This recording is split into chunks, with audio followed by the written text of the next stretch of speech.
আমাদের ফরিদপুরের একজন প্রবীণ আলেম মাওলানা সাইফুল্লাহ হুজুর গলা কাটার জন্য একটা কোপ দিছিল।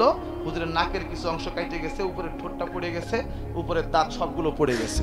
এরকম আলেমদেরকে টার্গেট করে কিছু ইসলাম বিদ্বেষী যারা, বিশেষ করে বিভিন্ন গোয়েন্দা সংস্থা যারা ইসলাম সহ্য করতে পারে না, কিছু কুত্তা লেলিয়ে দিছে, তারা আলেমদেরকে টার্গেট করে করে আক্রমণ করতেছে। মুফতি সাহেব রাত্রে হঠাৎ করে ঘরে নাই, সকালবেলা খুঁজে পায় না, হঠাৎ করে দেখে রান্নাঘরের ভিতরে গলা কাটা লাশ। রফিকুল ইসলাম মাদানি ছোট্ট একটা মানুষ, তার বেরি পড়াইছে প্রায় গলা সমান। বেরি ছাড়াও আলেমরা পলানোর মানুষ না, আর 100 পুলিশ রয়েছে, তারপরেও বেরি পড়ায় নামাইতেছে।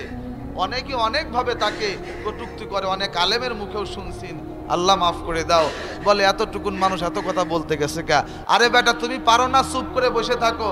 ও পারে, ওর বুকের পাঠা আছে, ওর কলিজা আছে ফুটবলের মাঠের চাইতেও বড়। এই জন্য হিম্মত করে বাতিলের বিরুদ্ধে কথা বলেছে। সরকারের বিরুদ্ধে গেল না, কার বিরুদ্ধে গেল দেখার মতো সময় তার নাই, ঠিক কিনা বলেন? আলেমদের উপরে যারা হাত উঠিয়েছে তাদেরকে খুঁজে বের করতে হবে এবং তাদের কালো হাত ভেঙে দিতে হবে, ঠিক কিনা যারা বলেন? কালুখালী নারুয়ার পাশে মৃগী বাজারের ওখানে মাহফিল ছিল। ওখানের এক মেহমান ছিলেন লালবাগ মাদ্রাসার, উনি মুহাদ্দিস, ওনার সাথে আমার প্রোগ্রাম ছিল। হুজুর আমার গাড়িতে করে আসলো, আসার পথে আমাকে গল্প শোনাইলো। হুজুর গতকাল আমার বাসার পাশে এক মুফতি সাহেব রাত্রে হঠাৎ করে ঘরে নাই, সকালবেলা খুঁজে পায় না, হঠাৎ করে দেখে রান্নাঘরের ভিতরে গলা কাটা লাশ। আমাদের ফরিদপুরের একজন প্রবীণ আলেম মাওলানা সাইফুল্লাহ হুজুর গোয়ালচামট মহিলা মাদ্রাসার, ইসলামিয়া মহিলা মাদ্রাসার মুহতামি, গলা কাটার জন্য একটা কোপ দিছিল। হুজুরের নাকের কিছু অংশ কেটে গেছে, উপরে ঠোঁটটা পড়ে গেছে, উপরের দাঁত সবগুলো পড়ে গেছে। একজন আলেম মাওলানা সাইফুল্লাহ হুজুরকে যারা চেনেন, ওনার মতো ভদ্র মানুষ, এত ভদ্র মানুষ, এত মুআদ্দিব, এমনি তো আলেম, অনেক সুন্দর একজন ভদ্র মানুষ, নম্র মানুষ, তার উপরে এরকম আক্রমণ করেছে। এখনো প্রশাসন নাকে তেল দিয়ে ঘুমাইতেছে, আসামি ধরতে পারে নাই। এরকম আলেমদেরকে টার্গেট করে কিছু ইসলাম বিদ্বেষী যারা, বিশেষ করে বিভিন্ন গোয়েন্দা সংস্থা যারা ইসলাম সহ্য করতে পারে না, কিছু কুত্তা লেলিয়ে দিছে, তারা আলেমদেরকে টার্গেট করে করে আক্রমণ করতেছে। আমরা বলি প্রশাসনকে, আগামীকাল আমাদের সমাবেশ আছে, প্রতিবাদ মিছিল আছে, আমরা বলি আলেম ওলামার রক্ত নিয়ে সিনেমিনি খেলবে বাংলার মুসলমান, সেটা সহ্য করবে না। বিশেষ করে শামসুল হক ফরিদপুরের মুসলমান, এরপরে মুফতি আব্দুল কাদের রহমতুল্লাহ আলাইহের ফরিদপুরের মুসলমানরা এটা মেনে নিতে পারবে না।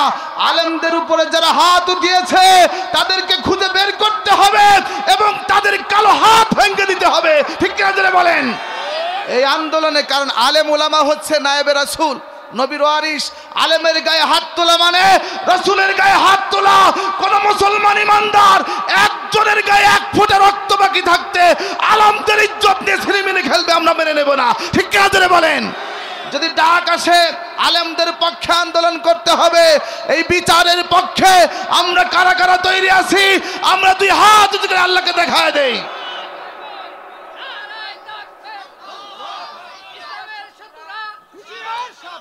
যারা পারবেন যাবেন, আর না পারলে, আর যদি যাইতে পারেন তাহলে অন্তত হাসরের ময়দানে বলবেন, আল্লাহ তোমার রসুলের নায়েব, তোমার রসুলের আরেশ তাদের উপরে আক্রমণ করছিল মালিক, আর কিছু পারি নাই, অন্তত সে আন্দোলনে শরিক হয়ে প্রতিবাদ করছি। তোমার রসুল যদি বেঁচে থাকতো, আমরা যদি পাইতাম, তোমার নবীকে কেউ আক্রমণ করলে তো ঘরে বসে থাকতে পারতাম না, এই জন্য তোমার রসুলের ওয়ারিস, রসুলের নায়েব তাদের উপর আক্রমণ করছে, আল্লাহ ঘরে বসে থাকি নাই, ময়দানে ছুটে এসেছিলাম, মালিক চাইতো এর ওসিলা মাফ করতে পারে। আর আলেম উলামার পাশে সবসময় থাকা দরকার আছে না নাই? আলেমদের উপরে কালো চোখ করে, লাল চোখ করে তাকাইলে ওই চোখ উপরে ফেলবো আমরা, ঠিক কিনা বলেন? কেউ যদি কালো হাত আগায় ওই হাত ভেঙে দেবো আমরা, কারণ আমরা আমাদের জীবনের চাইতে রসুলকে বেশি ভালোবাসি, ইসলামকে বেশি ভালোবাসি। আজকে বাংলার জমিনেও ইসলাম নিয়ে এক শ্রেণীর মানুষ সিনিমিনি খেলার চেষ্টা করতেছে। আলিয়া মাদ্রাসার কিছু বইয়ের ভিতরে হিন্দু ভাইদের মূর্তি ঢুকাই দিয়েছে। বলেন মাদ্রাসায় কোনো হিন্দুর ছেলে পড়ে? বলেন পড়ে? বাংলাদেশের কোনো মাদ্রাসায় কোনো হিন্দু সন্তান আছে? তা এই মাদ্রাসার বইয়ের ভিতরে সিলেবাসে হিন্দুর মূর্তি দেওয়ার দরকার কি? আমার ভাইয়েরা, আবার কিছু নাস্তিক বেঈমান আছে, তাদের অনুসারী একটা শ্রেণীর লোক আছে, তারা বিশ্বাস করে মানুষ আল্লাহর সৃষ্টি না, মানুষ এক সময় বান্দর ছিল, এই বানর লাফাইতে লাফাইতে লেজ কেটে পড়ে গেছে, মানুষ হয়ে গেছে। তা আমাদেরকে ওই মাদ্রাসার শিক্ষার সিলেবাসের ভিতরে এমন একটা ছবি দিয়ে আছে, প্রথমে বান্দর বড় একটা দাঁড়ায় রয়েছে, ওই বান্দর আস্তে আস্তে লেজ খাটো হইতে হইতে কেটে কেটে পড়ে গেছে, এরপরে মানুষ হয়ে গেছে। আমরা বলি ও নাস্তিক বেঈমান শিক্ষামন্ত্রী, তোমরা যারা আছো, এই যারা এই কাজগুলো করছো, তোমাদের পূর্বপুরুষ বান্দর হতে পারে, তোমরা বান্দরের বাচ্চা হতে পারো, আমরা মুসলমানরা বান্দরের বাচ্চা না, আমরা আদমের বাচ্চা, ঠিক কিনা বলেন? এর বিরুদ্ধে সারা দেশে আন্দোলন হচ্ছে, প্রতিবাদ হচ্ছে।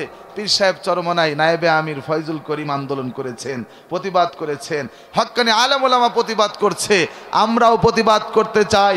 বাংলার জমিনে ইসলাম নিয়ে ছিনিমিনি খেললে লাঠি দিয়ে দিল্লি পাঠায় দেব, বাংলার জমিনে বসে ইসলাম নিয়ে ছিনিমিনি খেললে আমরা মেনে নেব না, ঠিক কিনা বলেন? রাজি আছেন না নাই? আল্লাহ কবুল করে জোরে বলেন আমিন। আমাদেরকেই মারে, আবার আমাদেরকে অপবাদ দেয়, আমরা বলে জঙ্গি। মাইরও দেয়, আবার আমাদের জঙ্গি বলে গালিও দেয়। আমাদেরকে মাইরও দেয়, আবার আমাদেরকে তালেবান বলে গালি দেয়, মৌলবাদী বলে গালি দেয়। মানে ওনারা মাইরেও যেতে কাইন্দেও যেতে। আমাদের গ্রামগঞ্জে একটা শ্লোক আছে, মাইরেও যেতে, কথা কন না কেন? ওরা আমাদেরকে মারে, আমাদের বোম মেরে মেরে ফিলিস্তিনের লক্ষ লক্ষ যুবক ভাইদেরকে শহীদ করেছে, চোখের সামনে মেয়েকে ধর্ষণ করেছে, আমার মুসলমান ভাইদেরকে গর্দান উড়িয়ে দিয়েছে, ছোট্ট ছোট্ট চোখের সামনে শিশু বাচ্চাদের মাথার উপরে বোম পড়ছে, বন্দুক দিয়ে গুলি করছে, খুলি অর্ধেক উড়ে গেছে, বাবা তাকায় তাকায় দেখতেছে, চোখের পানি ছেড়ে কাঁদতেছে, বাবা বুকের উপরে কোলের উপরে নিয়ে সন্তানকে দৌড়াইতেছে। আবার আমরাই বলে জঙ্গি, নাউজুবিল্লাহ কন্যা। চোরের মার বড় গলা। আজকে তার ধারাবাহিকতায় মুসলমান শেষ করার মিশনে ওরা নামছে। বাংলাদেশে ওরা আলেম ওলামাদেরকে টার্গেট করছে, কথা বলেন না কেন? এই যে মামুনুল হকরা জেলে, এদেশের সরকার একা তাদেরকে জেলে নেয় নাই, জেলে তাদের নিতে বাধ্য করছে। ওই যে বাবুরা, যারা বলেন কারা, হ্যাঁ বাধ্য করেছে। রফিকুল ইসলাম মাদানি ছোট্ট একটা মানুষ, বয়সে সে মোটামুটি বড়, 20-25 বছর বয়স, কিন্তু এতটুকুন সে খাটো মানুষ, এতটুকুন মানুষ, তার বেরি পড়াইছে প্রায় গলা সমান, দুই পাশে পুলিশ 100। এতটুকুন একটা বাচ্চা, একজন কোরআনের হাফেজ আলেম, বেরি পড়াইছে। বেরি ছাড়াও আলেমরা পলানোর মানুষ না, আর 100 পুলিশ রয়েছে, তারপরেও বেরি পড়ায় নামাইতেছে। কিন্তু এই আল্লাহর এই কোরআনের খাদেম অনেকে অনেকভাবে তাকে কটূক্তি করে, অনেক আলেমের মুখেও শুনছি, আল্লাহ মাফ করে দাও, বলে এতটুকুন মানুষ এত কথা বলতে গেছে কা? আরে বেটা তুমি পারো না, চুপ করে বসে থাকো। ও পারে, ওর বুকের পাঠা আছে, ওর কলিজা আছে ফুটবলের মাঠের চাইতেও বড়। এই জন্য হিম্মত করে বাতিলের বিরুদ্ধে কথা বলেছে, সরকারের বিরুদ্ধে গেল না, কার বিরুদ্ধে গেল দেখার মতো সময় তার নাই, ঠিক কিনা বলেন? তুমি না পারলে চুপ করে থাকো, আবার বিরুদ্ধে কথা বলো কেন, ঠিক কিনা জোরে বলেন? এই কথা বলেছে, আজকে তাকে এইভাবে জুলুম করা হচ্ছে। আল্লামা মামুনুল হক, মুফতি আমির হামজা ভাই, এদেরকে জুলুমের শিকার।